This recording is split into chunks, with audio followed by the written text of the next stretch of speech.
Good morning, students. Today we will read the second chapter of the first flight book, that is, The Long Walk to Freedom, Nelson Mandela. Introduction of the chapter. This chapter is an extract from the autobiography of Nelson Mandela. Nelson Mandela, born on July 18, 1918, the first black president of South Africa. This exhibit from Long Walk to Freedom include description of the inauguration ceremony, citations from his speech, his journey to being a freedom fighter, the struggle, along with a tribute to other freedom fighters and countless other people who fought for the freedom of South Africa. In South Africa, a brutal practice named apartheid was followed. Apartheid refers to the discrimination between people on the basis of their race. It was one of the most brutal societies where dark skinned people were deprived of their rights. This lesson gives us an overview as to how Nelson Mandela, along with others, carved their way to a society where there will be no discrimination on the basis of their color, caste, race, age, or gender. Nelson Mandela is also known as the Gandhi of South Africa. He fought for the freedom of South Africa and he remained in the jail for 25 years. Explanation of the chapter. On 10th May, when Nelson Mandela sworn in as the first black head of the state, it was after years of struggle that his anti-racist party came into power. Until then, the seat had always been occupied by white presidents. That is why the author referred to the day as a bright and clear. It was a morning full of hope. Days before this date, many notable personalities started congratulating him for his victory. For the first time in the country's history, so many international leaders came together for their inauguration ceremony. The ceremony took place in an open circular building made of sandstone consisting of union buildings in the Pretoria city. The author was accompanied by his daughter. On, on this big day, the two vice presidents took an oath. Then, when his turn came, he committed to respect, protect, and abide by the Constitution, and to devote his entire self into the welfare of the country. The author also mentions some parts of his speech where he said that everyone, by his presence, was giving rise to hope for a new beginning. Previous rulers were discriminatory and lasted for long, but the ones who are given the opportunity to rule now would stand up against discrimination. He is glad to host a ceremony with the presence of global leaders. It is an achievement in itself. There was a time when South Africa, for practicing apartheid, lost all its international political relationships.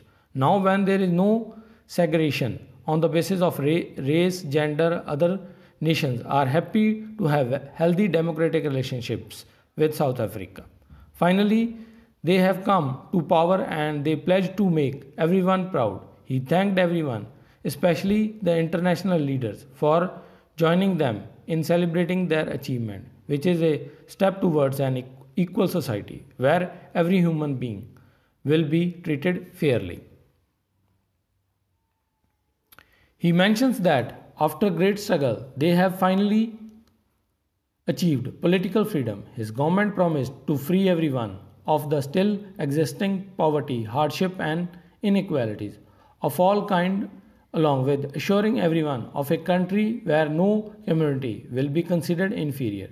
He then exclaims that freedom should rule and may God shower his blessings on their land. Just after the newly elected president's address to the audience, an impressive arrangement of fighter jets, helicopters, soldiers, transporters raised everyone's heads up in the sky.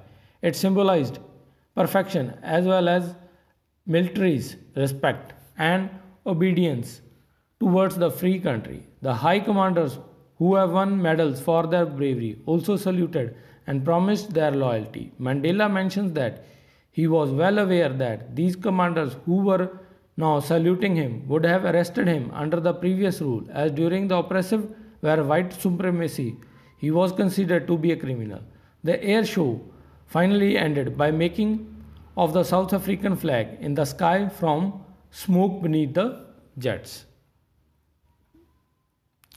The author remembers the day as the playing of two national anthems of the country, one of the whites and other that of the blacks. On that day, no one knew the wordings of the anthem of the blacks, but Mandela was confident that everyone would soon learn this anthem that they once hated. On the day of inaugural ceremony, the author was remembering the days of past when this whole system of apartheid emerged. It resulted in inequality and inferior treatment of dark skinned people. They were deprived of their basic fundamental rights. As a result, one of the world's most brutal and inhuman society was born. This began even before he was born. This system created an atmosphere of extreme cruelty, injustice for a particular part of the community. Now, when he is in his eighth decade as a man, he, along with countless others, have changed this entire system that treats humans as humans, irrespective of their color, caste, gender, or age. This equal and free country was a result of sacrifices of countless other men and women who have fought all their lives for this day. The author wishes if he could thank them all, but unfortunately they did not live to see the result of their courage. Nelson Mandela gathered his courage and power from all these people and thus wishes to make them proud. The oppression policy scared many people and it will take a long time for them to move on. The author mentions that this hard time had its negative impacts, but it also exposed a lot of strong and courageous men who stood up and raised their voice. Thus, it required that level of unjust treatment to produce such great heroes. South Africa, he says, is rich in minerals, gems, but its great strength lies in its people. Nelson Mandela gained his strength to stand against the wrong from all the great nationalists he mentioned above, who have even risked their lives for freedom and tolerated ill treatment, but never stopped fighting. He learned that courage did not mean that absence of fear, but the ability to overcome fear. The man who overcomes his fear is called brave. One is taught by its society to hate humans because of their skin, color, age, gender, and religion. No one is inborn with hatred. The author's idea is that if people can be taught hatred, they can also be taught love and brotherhood. In their most testing times in prison, when they were being treated brutally, Mandela would see a pinch of humanity and kindness in one of the guards, and that was enough to keep him going. He believes that goodness in human beings can be suppressed but never eliminated. According to the author, every human being has its responsibilities towards the family and as well as the society. Generally, under normal circumstances, a person can maintain the balance between the two, but in countries like South Africa, it was never so easy. When a person of color would come up for his society, he would be arrested and taken away from his family, thus keeping them from fulfilling both responsibilities. In the beginning, Mandela did not put his people over his family, but it was only later when he realized that in order to be there for his people, he was compromising his duties towards his own family.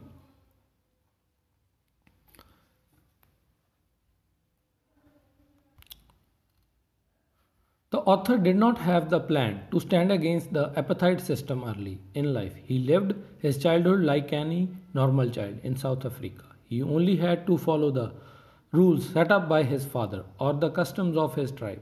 As soon as he grew up, and began to learn the facts as to how people of color are treated, he decided to stand against it. He had this urge for freedom from inside, earlier just for himself and later for having a basic life, not just for himself but for everyone. In Johannesburg, they had to struggle for having a peaceful marriage, family, and basic amenities, which everyone has access to where law and other order exists. Nelson Mandela joined the African National Congress when he realized it is not only his whose basic rights were snatched away but of all those who looked like him. He had this fire inside him to free his people from the injustice. It was this fire that changed the author completely as a man, from being a sacred to scared to brave, a lawyer to the one breaking the law, a family man to a man without a home, a lively man into being a monk. It was the knowledge that he and his people have restricted freedom that made him into a selfless man as opposed to before. According to him, freedom cannot be divided. Snatching it away from someone was equivalent to taking it away from everyone, and that meant taking it away from the author. He mentions that the need to free the oppressor is as high as that of the oppressed, because the oppressor is bound by the shackles of hatred. He has the weight of all the people who he has tormented, for he carries the curses of all of their families. For taking away someone else's freedom and making them a prisoner, he becomes a prisoner of biasness. Thus, he is robbed of his humanity and need to be freed. What is the main idea of the chapter? The main idea in the story is social inequality, fighting for justice, human rights, freedom, and human sacrifice. Meanings. So, first word is profound. It means very great or intense. Second word is unintended. It means not planned or meant. Next word is curtailed. It means reduce. Fourth word is dignity, the state or quality of being worthy of honor or respect. Frightened, afraid or anxious. Monk, a member of a religious community of men typically living under vows of poverty and obedience. Virtuous, having or showing high moral standards. Indivisible, unable to be divided or separated. Ave, amazed. Spectacular, beautiful in a dramatic and eye-catching way. Array, an impressive display. Truth, soldiers or armed forces. Precision, accuracy. Bedecked, decorate. Unmindful, not conscious or aware. Symbolized, be a symbol of. Lyrics, the words of a song. Despised, hated, had a very low opinion of. Stream, a small narrow river. Abided, obeyed. Boyhood, state or time of being a boy. Illusion, a false idea or belief. Transitory, not permanent. Yearned, have an intense feeling or longing for something. Liberate, free. Bondage, the state of being a slave. Discrimination, being treated differently or unfavorably. Dawn, begin. Pleasantly, giving a sense of happy satisfaction or enjoyment. Dignitaries, a person considered to be important because of high rank or office. Overwhelmed, have a strong emotional effect.